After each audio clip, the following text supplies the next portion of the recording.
Okay, so yeah, hello everyone, and welcome to this session. So yeah, I think it's time to start. Hope you can hear me. So yeah, my name is Clifford, and I am the GDSE lead at Moi, and I'd like to welcome you all to this session. So this session is part of our Android series event. We've been having a number of them, touching on different topics. And this time we'll be having Linus. Linus will be taking us through Workmanager, getting started with Workmanager. So yeah, maybe I'll give Linus a chance to introduce himself. Hi guys, I hope you can hear me clearly. My name is Linus from DSC Jquat, and I'm a mobile developer, and I'm excited to take you guys through today's session.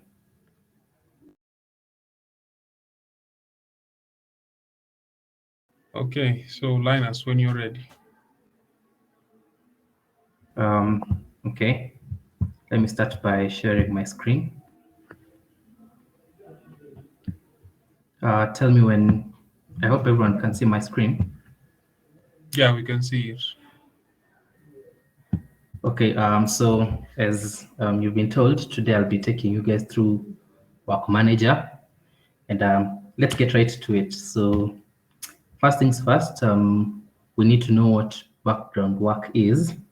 It's just any type of operation or any job that does not require any interaction from the user, doesn't require any input from the user. It just works on itself. A good example is syncing the local DB with a remote server. During your course of development, you'll find that in distributed systems, sometimes you might want your applications to run offline. So one way or the other, you're going to need a syncing mechanism with a remote server. So background work is one of the best ways you can do that. It means that you can sync the database even when the user is not exactly on the application. So there are several factors to consider when setting up your background work. One is when to execute the work. Sometimes you might need the job to be run at a specific time. So that's one of the issues you must check. If it's time sensitive, you have to ensure that your work runs at a specific time or at specific intervals. Then we also have resource management, especially in Android. Resource is something that is rare in most applications.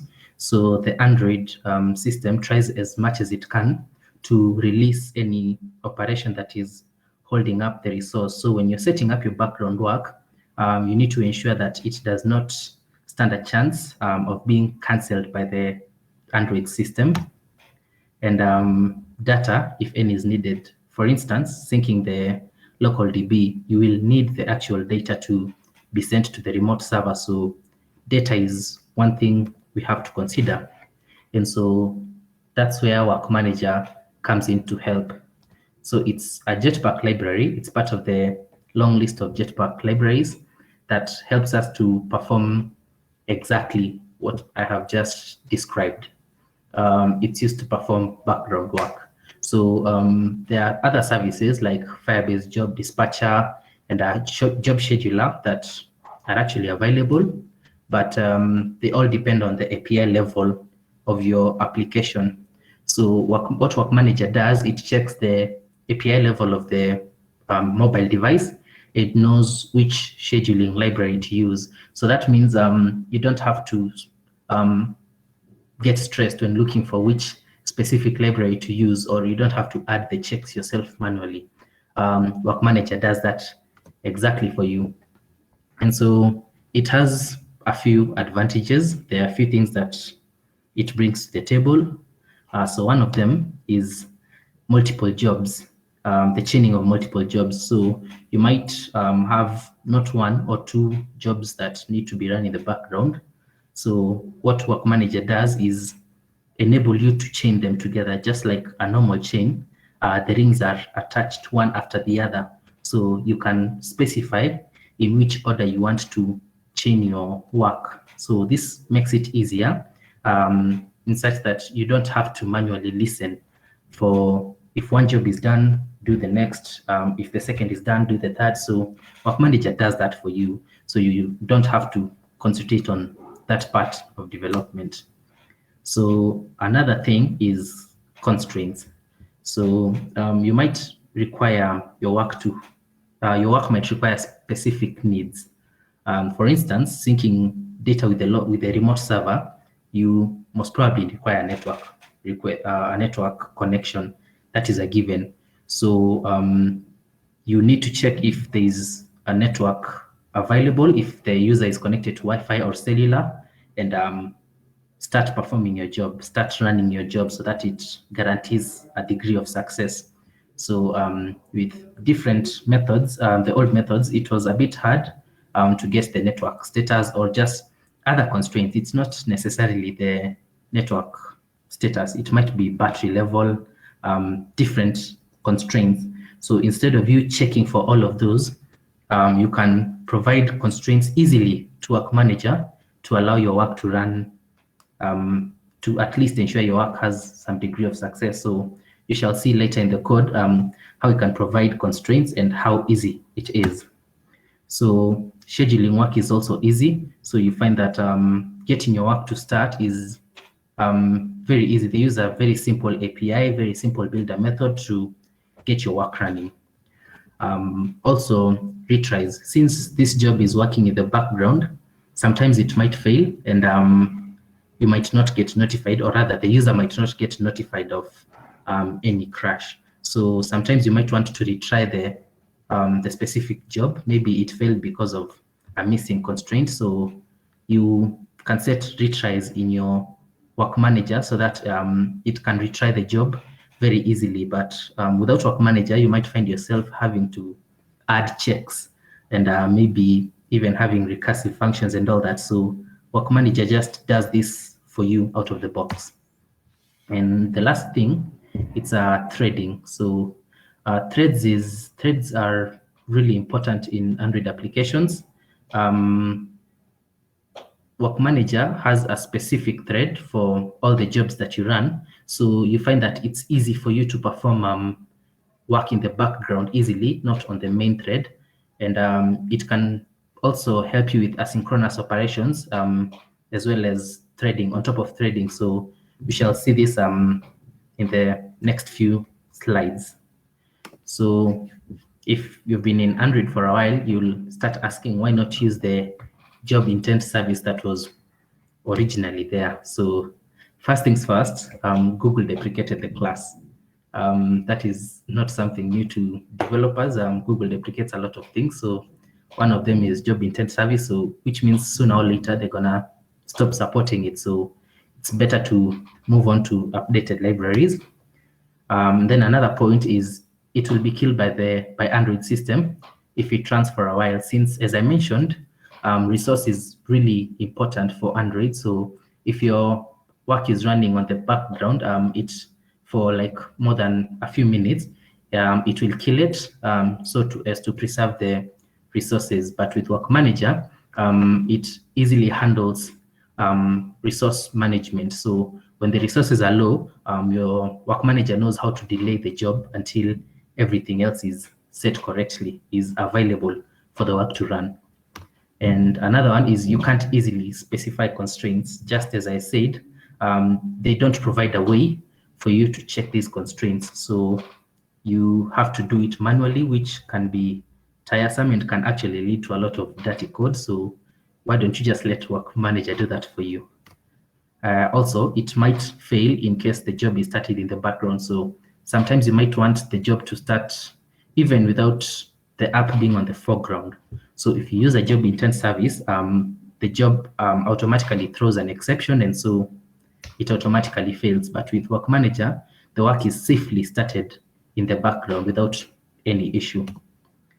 And so before we dig into the code, I like to give a short overview of the types of jobs that Workmanager provides. So we have two types of jobs that are available in Workmanager.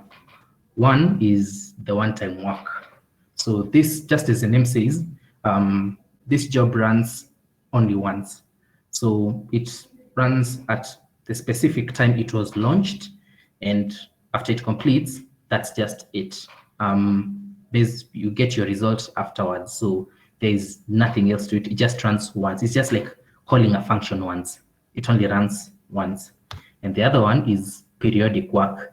So back to our original example, in case you want to sync your local DB with the server, you might want to do it at specific intervals, not just once when a user maybe initiates it. So you might say, I want it to sync with the remote server like once a day or twice a day. So that is where we use the periodic work. So we just define the intervals in which the work should be run until you cancel the job. So you can easily cancel the work if you don't want it to continue running. So periodic work is work that runs at intervals. So now we can get to writing our code. So we only need one dependency at this time, since I'm using Kotlin. So this is the only dependency you need. We have support for Java. We have support for RxJava, more on threading in a bit. They have support for event testing. So another advantage of Workmanager is that it has a special testing library for you to test out your application and follow a good TDD design.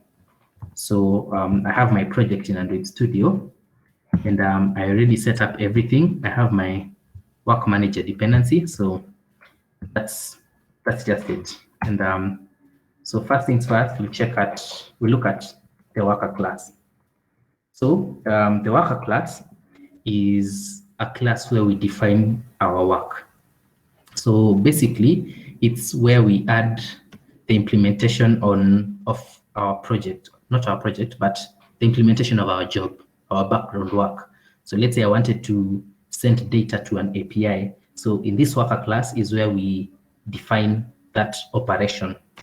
So we create a class that implements worker and extends the worker class.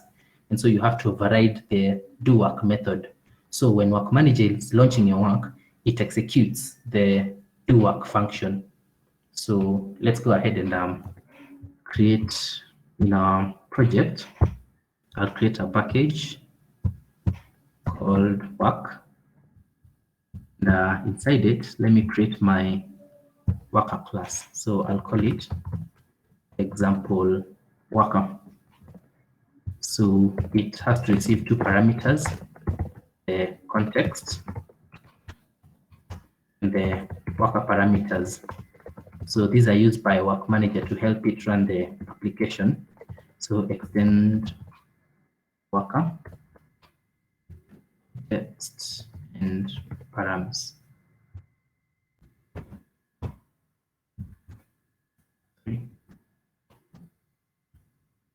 Class.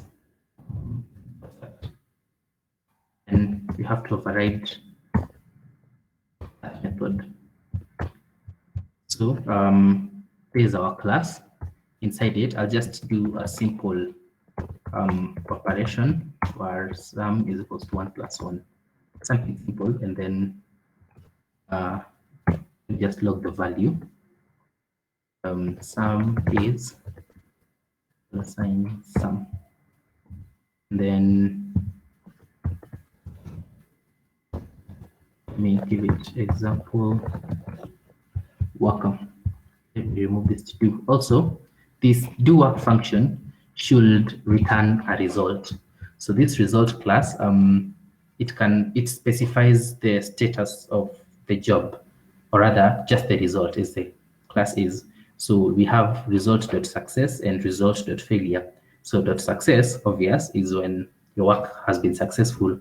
Otherwise, in case something happens, you must return the result.failure. Since ours is something simple, we can return result.success that way. So our worker class is done. Here is our simple implementation. And next up, let's look at scheduling the job. Now, scheduling our work.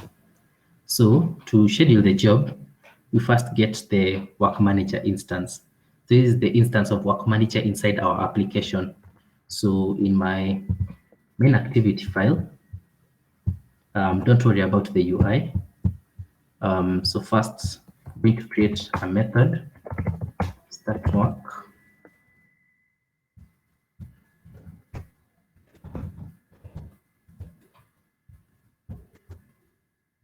Okay, create that function. So while manager is supposed to work and dot get instance and pass in the application. Simple. So we have our work manager instance. Then the next thing is setting up the constraints. Just as I said, constraints are like specific rules or requirements that are supposed to be met so that your work can run. So we use the builder method to create these constraints. So you can say val constraints equals to get the constraint class dot builder. That.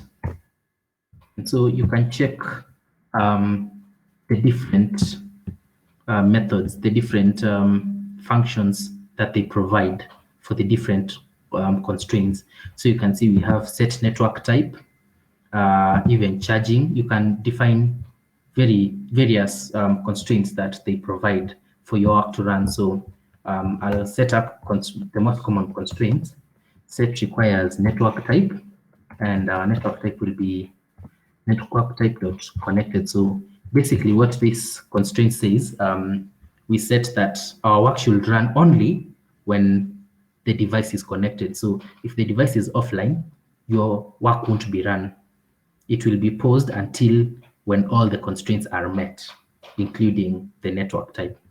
So we can set a second constraint called set requires battery not low to true. So maybe you want your work to run when the app is not low on battery, because when it's low on battery, there's a high chance that your job might be cancelled because resources are low. So you might require your job to run when the battery status is healthy, i.e. the battery is not low.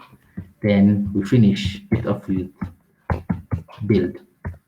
So we have our simple constraints and our manager. So next up, now we'll start with the one-time work, i.e. our job to run only once. So to schedule our job, we use the work request. So our work request is what is used to schedule our job. We give the manager the work request for the manager to schedule our job. So the work request class can provide various details about your work. It can give you the ID of the work in case you want to cancel it. And it can also help you set the retry policy for in case you want your work to be retried. So since we want our work to be run once, we will use the one-time work request. And as you can see, it also uses the builder. Then using our manager, we enqueue our job. So let's go ahead and create the work request. Request is equals to work request builder, then pass in our worker class, example worker. So you need to pass in your class. You need to infer the type of work, i.e. your worker class, to be run by this request. So you can also use one-time work request dot builder. I think it's still available. Builder. Then I think you can pass in your example worker inside that way. So this is another way of just building your work. So this is just simpler, an alias, so to say. It's a simpler way of creating your work. So since we get the builder, and then we can set our constraints inside it. So if you already created our constraints, set them and then finish it off with build. So we have our request, and so using the manager, we schedule our work. Schedule the job. So manager dot enqueue request. So I have an actual device running. So let's run the application and check. I'll open logcat since we logged the, we used logs. We logged like our sum. So that's what I needed to check. And after it's run, let me look for the logs. So as you can see, example worker, sum is 2, which is supposed to be the right answer. So as you can see, another advantage is that it will also give you the logs of the background work. And as you can see, we also have an extra log here telling us that our work is successful. So it has a good logging system, so you can easily debug your work manager. If logs are not your thing, we also have app inspection. So this is a handy tool that I'm not sure which version of Android Studio it came with, but like it helps you observe the different items inside your application. So it can help you observe room, which we'll get to in a minute. And this is our main focus, work. So you can check in this tab, background task inspector, and you can see all the jobs that are currently running or have been scheduled inside your application. So example worker is our class and state is succeeded and scheduled at a specific time. We don't have an output data yet. So you can double click to get more information, and you can see a lot of details about your work. So it even gives you the UUID and everything. It even tells you the constraints of your application and everything. So this is a handy tool that I like to use when debugging Work Manager. So that's basically it about the one-time work request. Then about periodic work, should be roughly the same thing, only that this time we'll be adding the intervals, i.e. the number of times, or rather the time between each run of the work. So same thing, I'll have to change my from one-time work request to periodic work request builder, then provide 15, then time unit minutes. So the reason why I provided 15 minutes is because the minimum amount of interval, or rather the minimum intervals that are allowed in Work Manager is 15 minutes, because they don't want a case where like you're having work running after every minute. That will easily drain the battery. So the minimum time allowed is 15 minutes. You can go as many as you like. We have 10 minutes. Not sure if years are available, but we have days and minutes. So maximum is days, time unit of days. So you can have 15 days, 30 days. 30 days is basically every month. So let's leave it at 15 minutes for now. So open our logcat again and restart my application.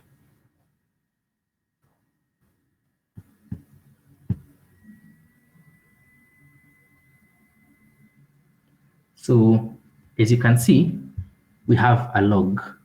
Our work is successful. So since we specified 15 minutes, it will run the first time the job was scheduled. It will actually run to completion, either success or failure.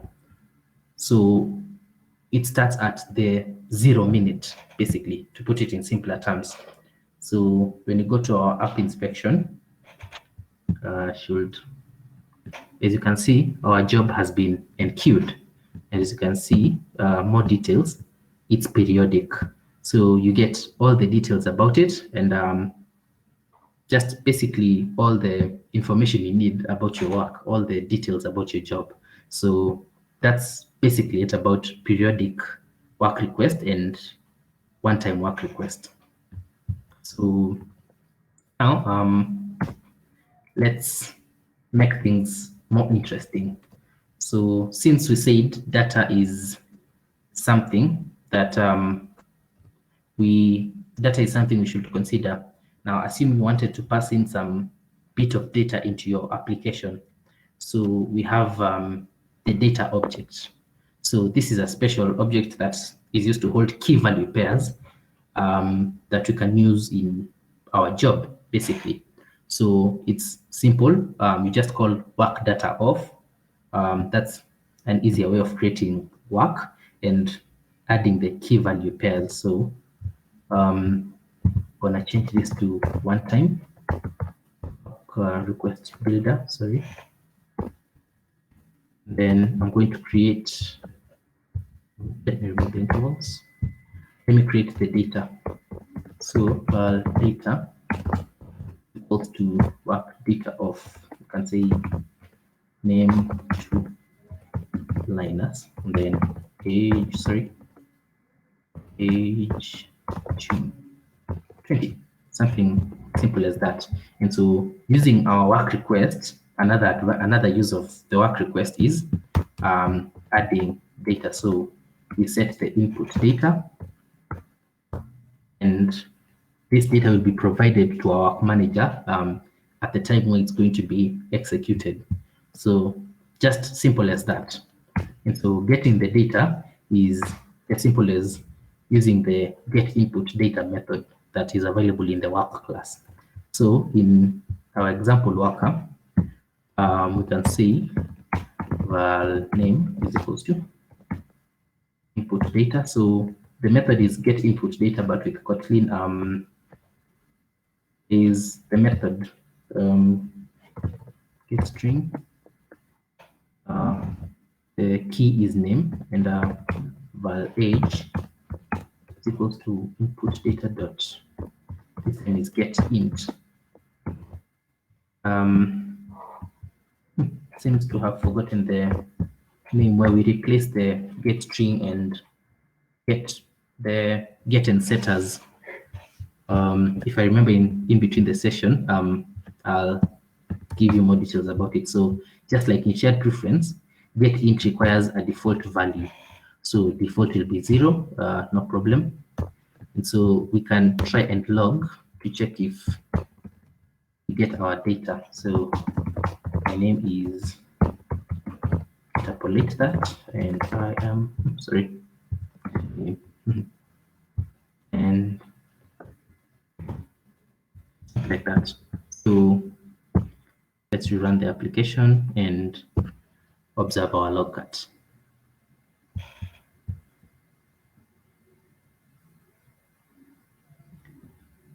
Ta-da! Here's our work. So our data has been provided to our work manager directly without a lot of work. So as you can see, it's really easy to work with this. So that's basically it about passing data into our work manager. So in case we return result.failure, the log will be work result is failure for our work ID. So next up, let's make things even more interesting. So since we have like we're just setting key value pairs, sometimes the data object has a limit to the amount of data we are supposed to add. The maximum amount of data that our data object can hold is 1024 kilobytes, i.e. 1 MB. So what if you have a large JSON?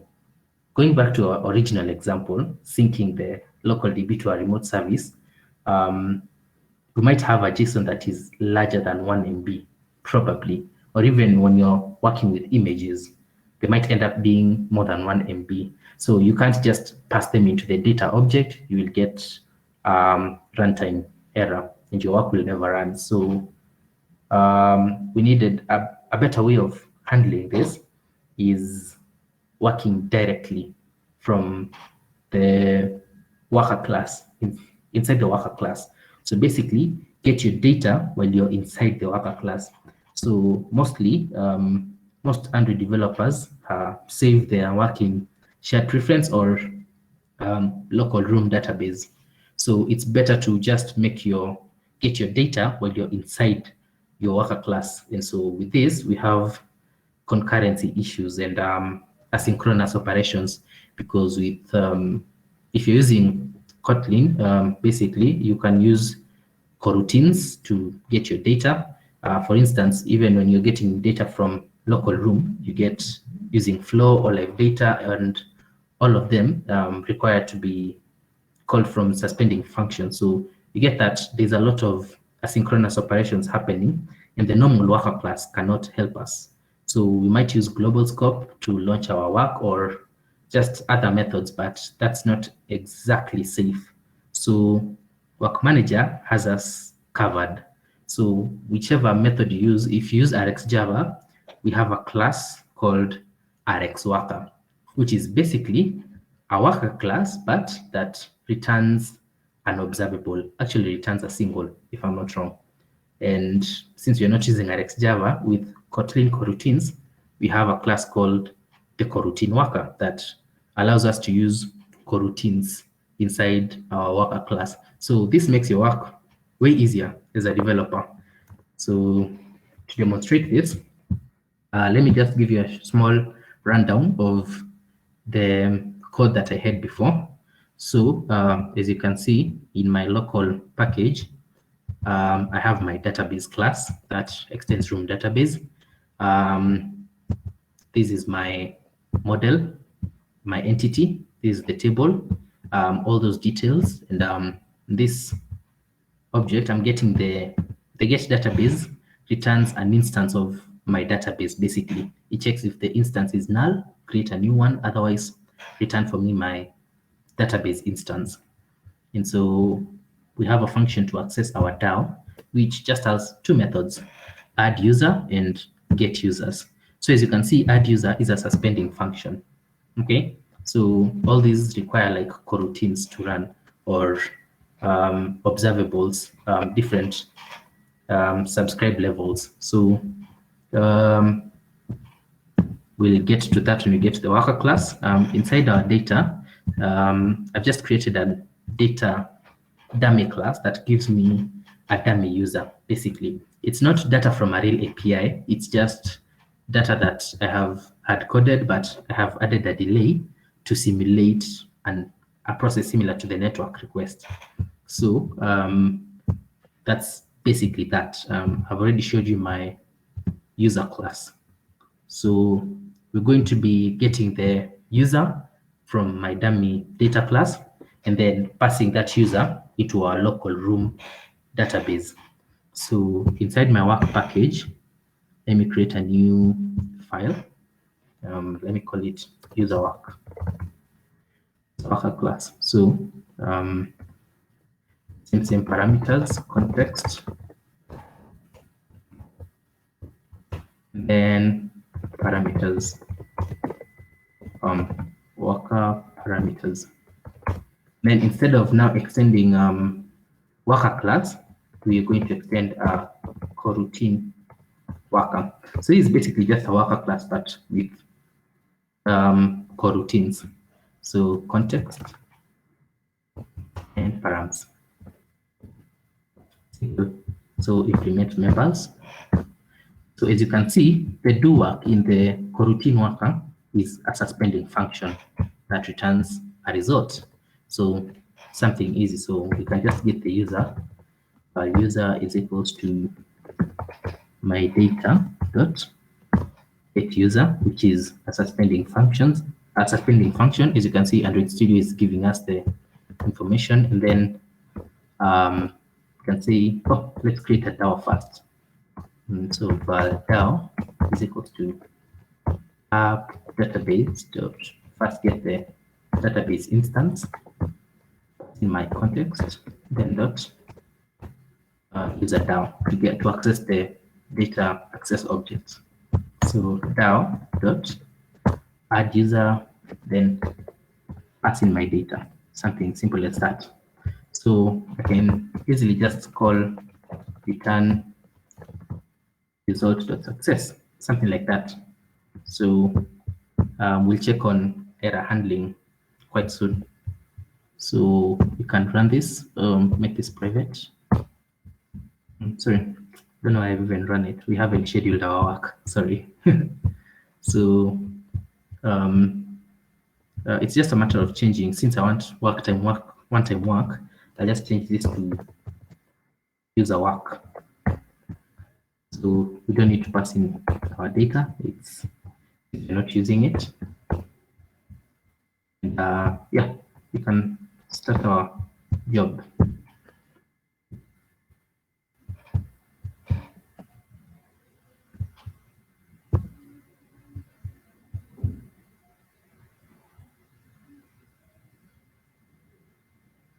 Work result success. Same thing in the app inspection. So the UI adds the user, i.e. In case my data is added, I'm observing this on the UI. That's my composable, my content composable just gives me a list of the users that are in my local database. So you can also use the local DB database inspector. As you can see, I have only one user in my database, name Mick Jagger and image. We haven't set a description yet, so we can actually do that here. So user.description, say user added or user created at $sign date. That. And so we shall get a short description. So if I run the app again,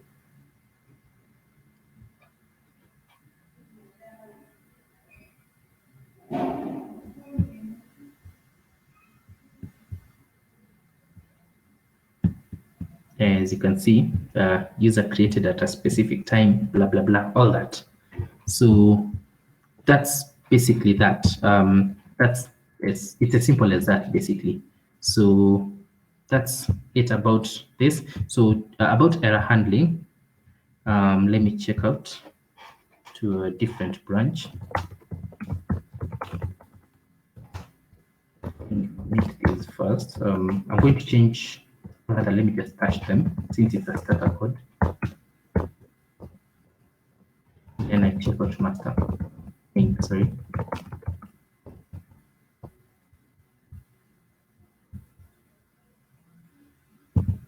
So users work.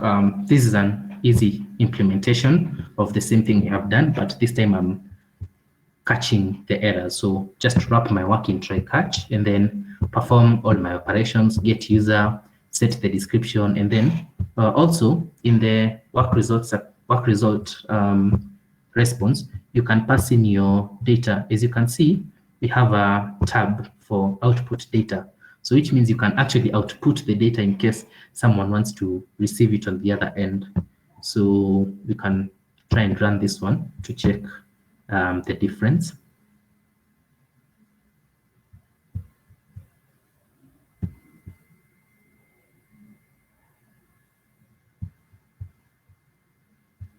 Give it a few minutes to fire up. Ta-da! As you can see, our user object.toString has converted our user basically to some form of JSON. In case we had an error, you will get work result.failure and then an error. So basically that's it. We've added our coroutine worker. So that's, yep. Yes, unfortunately, people are saying that on your Android Studio is small. I don't know if you could increase. Oh, sorry about that. Let me fix that right now.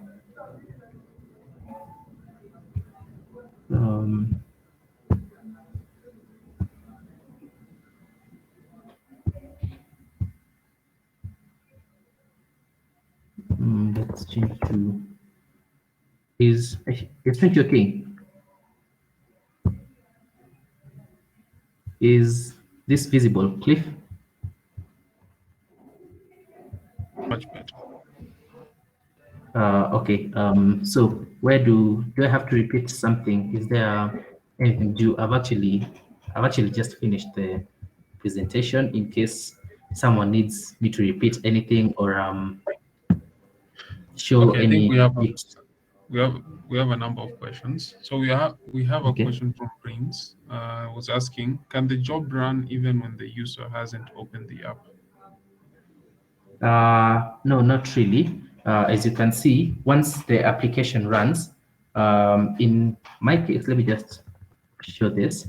In my case, I am scheduling the work once I call this function start work, which is in the main activities on create. So basically, once I get to main activity, if when on create is called, start work is called, and so my work is scheduled. Since it's one time, it's scheduled then. So not unless I open the app and call this function, then my work won't be run. But if you want your work to be run when the app is in the background, you can make use of the periodic work request, just as we have said. You can initialize your app and then just schedule the periodic work request, and then the application will be running even when the application is out of the background too. So yeah. Any other question? Or have I answered? There's another question from Prince.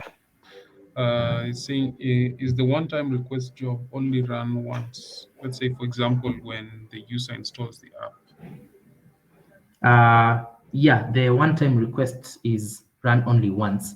Once you schedule it, it is run, and once it completes, that's it. So not unless you schedule it again, then it won't be able to run again. I hope that is clear. So one-time work request is run only once, and that's it. Awesome, Prince. Forgot to mention one small issue. I might think someone might ask it later. So with Workmanager, there is one drawback. The job is not, you can't specify at exactly what time your job should run. So let's say I want my job to run exactly at 12 midnight today. That is not possible at the moment. With that, you'll just have to use an alarm manager and maybe execute your work manager at that point. So that's one of the disadvantages of using work manager. But one thing about work manager, one thing they like advertising a lot is that you're sure that your job will be run one way or the other. Once you schedule your work and the constraints are met, be sure that your job will be run. So that's it. Any more questions? Okay, I think from the attendees, you can post your questions in the chat section so that any clarifications you.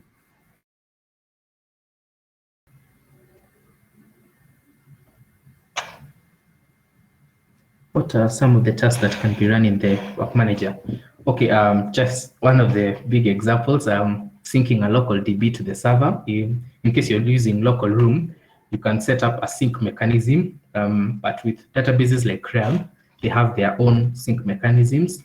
Another one is processing images. Sometimes those processes might take a lot of power and might not exactly need the user input. So you can just use your work manager to run that process and finish just a long running process that doesn't require user input, basically.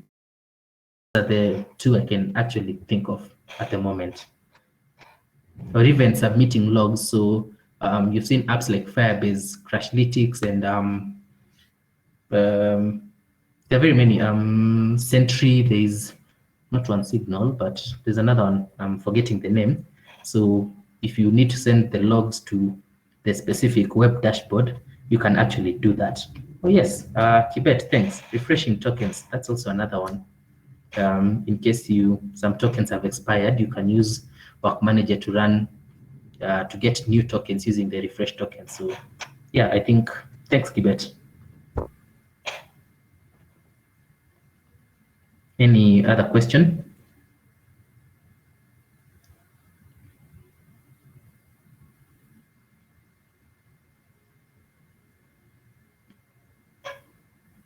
Yeah, so if there's any question, seeking any clarification, you can just post it on the chat.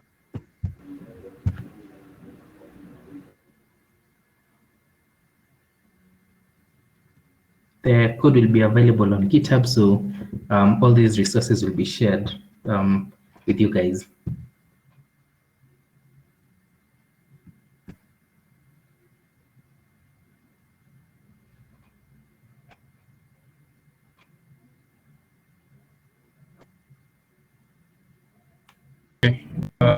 I think we have no other questions, Linus. Okay, yeah, Uh, from Samuel. Is asking, can you play media like music with Workmanager? I would advise not to. Okay, well, music with in the background. Okay, I think it's possible. You get your media instance, the player instance in Work Manager, and then play the job. But what about controls? With the user controls, maybe the user wants to fast forward the song, wants to repeat the song, wants to play, pause the song. So I don't think that's advisable, not unless you want the song to be played without any interruption from the user. So I think that's you can use Work Manager in case you want to remove all the control from the user, but not. I don't think it's advisable. Any other question? I hope I've answered your question, Sam.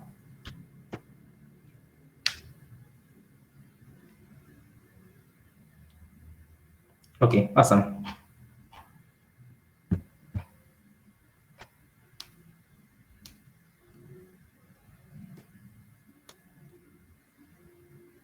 I hope I'm not closing a chance for anyone, but I think there are no more questions, if I'm not wrong.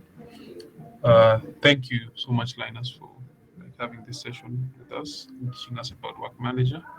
And thank you, everyone, for attending the session. It's been insightful.